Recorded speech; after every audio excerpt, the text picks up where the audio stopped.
নমস্কার, আমি গল্প পাঠে মৌ। আজকে পাঠ করছি শ্রী বিভূতিভূষণ বন্দ্যোপাধ্যায়ের চাঁদের পাহাড় উপন্যাসটি। গল্প পাঠ যদি আপনাদের ভালো লেগে থাকে তাহলে অবশ্যই চ্যানেলটিকে লাইক, শেয়ার ও সাবস্ক্রাইব করে পাশে থাকবেন এবং আপনাদের মূল্যবান মতামত অবশ্যই কমেন্টের মাধ্যমে জানাবেন। স্টেশনে জলের বড়ই কষ্ট। ট্রেন থেকে যে জল দেয় তাতে রান্না খাওয়া কোনো রকমে চলে, স্নান হয় না। এখানকার কুয়োর জলও শুকিয়ে গেছে। একদিন সে শুনল স্টেশন থেকে মাইল তিনেক দূরে একটা জলাশয় আছে, সেখানে ভালো জল পাওয়া যায়, মাছও আছে। স্নান ও মাছ ধরার আকর্ষণে একদিন সে সকালের ট্রেনে রওনা করে দিয়ে সেখানে মাছ ধরতে চলল। সঙ্গে একজন সোমালি কুলি সে পথ দেখিয়ে নিয়ে গেল। মাছ ধরার সরঞ্জাম মোমবাসা থেকে আনিয়ে নিয়েছিল। জলাশয়টা মাঝারি গোছের, চারধারে উঁচু ঘাসের বন, ইউকা গাছ, কাছেই একটা অনুচ্চ পাহাড়। জলে সে স্নান সেরে উঠে ঘণ্টা দুই ছিপ ফেলে ট্যাংরা জাতীয় ছোট ছোট মাছ অনেকগুলি পেলে।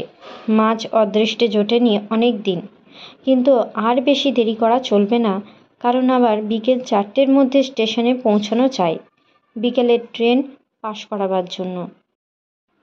মাঝে মাঝে প্রায়ই সে মাছ ধরতে যায়। কোনোদিন সঙ্গে লোক থাকে, প্রায় একা যায়। স্নানের কষ্টও ঘুচছে। গ্রীষ্মকাল ক্রমেই প্রখর হয়ে উঠল। আফ্রিকার দারুণ গ্রীষ্ম। বেলা 9টার পর থেকে আর রোদে যাওয়া যায় না। 11টার পর থেকে শঙ্করের মনে হয় যেন দিক বিদিক দাউ দাউ করে জ্বলছে। তবুও সে ট্রেনের লোকের মুখে শুনলে মধ্য আফ্রিকা ও দক্ষিণ আফ্রিকার গরমের কাছে এ নাকি কিছুই নয়। শীঘ্রই এমন একটা ঘটনা ঘটল যা থেকে শঙ্করের জীবনের গতি মোড় ঘুরে অন্য পথে চলে গেল। একদিন সকালের দিকে শঙ্কর মাছ ধরতে গিয়েছিল। যখন ফিরছে তখন বেলা 3টে। স্টেশন যখন আর মাইলটা কাছে, তখন শঙ্করের কানে গেল সেই রৌদ্রদগ্ধ প্রান্তরের মধ্যে কে যেন কোথায় অস্ফুট আর্তস্বরে কি বলছে। কোন দিক থেকে শটটা আসছে লক্ষ্য করে কিছু দূরে যেতেই দেখলে একটা ইউকা গাছের নিচে স্বল্পমাত্র ছায়াটুকুতে কে একজন বসে আছে। শঙ্কর দ্রুত পদে তার কাছে গেল। লোকটা ইউরোপিয়ান, পরনে তালি দেওয়া ছিন্ন ও মলিন কোট প্যান্ট, এক মুখ লাল দাড়ি, বড় বড় চোখ, মুখের গড়ন বেশ সুশ্রী। দেহও বেশ বলিষ্ঠ ছিল বোঝা যায়, কিন্তু সম্ভবত রোগে কষ্টে ও অনাহারে বর্তমানে শীর্ণ। লোকটা গাছের গুঁড়িতে হেলান দিয়ে অবসন্নভাবে পড়ে আছে। তার মাথার মলিন শোলার টুপিটা একদিকে গড়িয়ে পড়েছে মাথা থেকে। পাশে একটা খাকি কাপড়ের বড় ঝোলা। শঙ্কর ইংরেজিতে জিজ্ঞাসা করলে, তুমি কোথা থেকে আসছো? লোকটা কথার উত্তর না দিয়ে মুখের কাছে হাত নিয়ে গিয়ে জলপানের ভঙ্গি করে বললে, একটু জল, জল। শঙ্কর বললে, এখানে তো জল নেই, আমার উপর ভর দিয়ে স্টেশন পর্যন্ত আসতে পারবে? অতি কষ্টে খানিকটা ভর দিয়ে এবং শেষের দিকে একরকম শঙ্করের কাঁধে চেপে লোকটা প্ল্যাটফর্মে পৌঁছালো। ওকে আনতে গিয়ে দেরি হয়ে গেল। বিকেলের ট্রেন ওর অনুপস্থিতিতেই চলে গিয়েছে। ও লোকটাকে স্টেশন ঘরে বিছানা পেতে শোয়ালে, জল খাইয়ে সুস্থ করলে, কিছু খাদ্যও এনে দিলে। সে খানিকটা চাঙ্গা হয়ে উঠল বটে, কিন্তু শঙ্কর দেখলে লোকটার ভারী জ্বর হয়েছে। অনেক দিনের অনিয়মে, পরিশ্রমে, অনাহারে তার শরীর একেবারে ভেঙে গিয়েছে। 2-4 দিনে সে সুস্থ হবে না। লোকটা একটু পরে পরিচয় দিলে তার নাম দিয়েগো আলভারেজ, যাতে পর্তুগিজ, তবে আফ্রিকার সূর্য তার বর্ণ তামাটে করে দিয়েছে। রাত্রে ওকে স্টেশনে রাখলে শঙ্কর, কিন্তু ওর অসুখ দেখে সে পড়ে গেল বিপদে। এখানে ওষুধ নেই, ডাক্তার নেই। সকালের ট্রেন মোমবাসার দিকে যায় না। বিকেলের ট্রেনে গার্ড রোগীকে তুলে দিয়ে যেতে পারে, কিন্তু রাত কাটতে এখনও অনেক দেরি।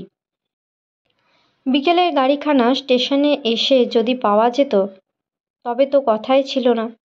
শঙ্কর রোগীর পাশে রাত জেগে বসে রইল।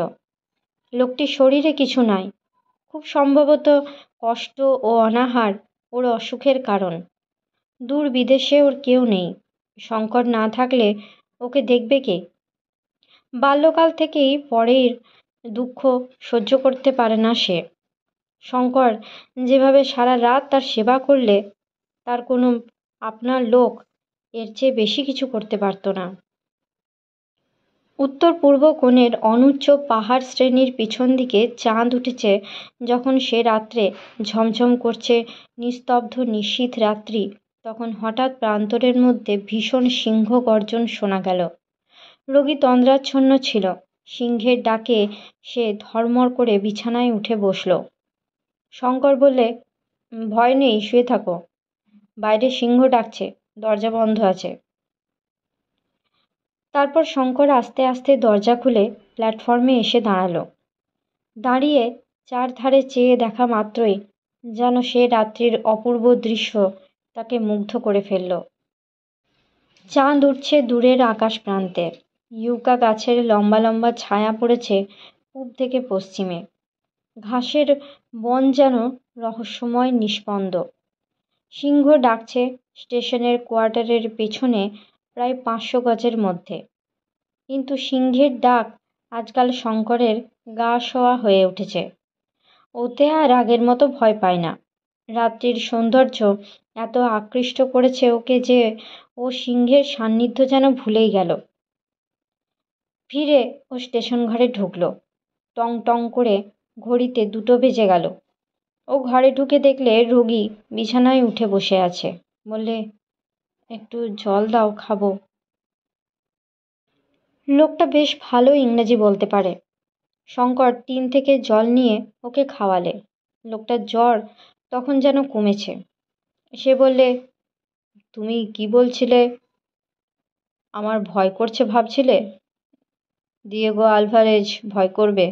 ইয়ং ম্যান, তুমি দিয়েগো আলভারেজকে জানো না। লোকটার ওষ্ঠপ্রান্তে একটা হতাশা, বিষাদ ও ব্যঙ্গ মেশানো অদ্ভুত ধরনের হাসি দেখা দিল। সে অবসন্নভাবে বালিশের গায়ে ঢলে পড়ল। ওই হাসিতে শঙ্করের মনে হলো এ লোক সাধারণ লোক নয়। তখন ওর হাতের দিকে নজর পড়ল শঙ্করের। বেটে বেটে মোটা মোটা আঙুল, দড়ির মতো শিরাবহুল হাত, তামড়াভ দাড়ির নিচে চিবুকের ভাব শক্ত মানুষের পরিচয় দিচ্ছে। এতক্ষণ পরে খানিকটা জ্বর কমে যাওয়াতে আসল মানুষটা বেরিয়ে আসছে যেন ধীরে ধীরে। লোকটা বললে, সরে এসো কাছে। তুমি আমার যথেষ্ট উপকার করেছ। আমার নিজের ছেলে থাকলে এর বেশি করতে পারতো না। তবে একটা কথা বলি, আমি বাঁচব না। আমার মন বলছে আমার দিন ফুরিয়ে এসেছে।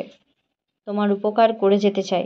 তুমি ইন্ডিয়ান, এখানে কত মাইনে পাও?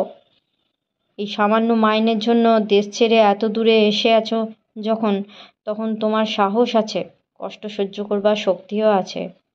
আমার কথা মন দিয়ে শোনো, কিন্তু প্রতিজ্ঞা করো আজ তোমাকে যেসব কথা বলবো আমার মৃত্যুর পূর্বে তুমি কারুর কাছে তা প্রকাশ করবে না। শঙ্কর সেই আশ্বাসই দিলে।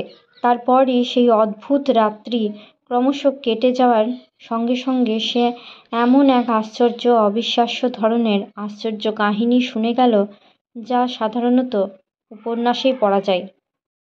আজকের মতো গল্প পাঠ এই পর্যন্তই। নিয়ে আসছি পরবর্তী পর্ব খুব তাড়াতাড়ি। সকলে সুস্থ থাকবেন, ভালো থাকবেন, সাবধানে থাকবেন। নমস্কার।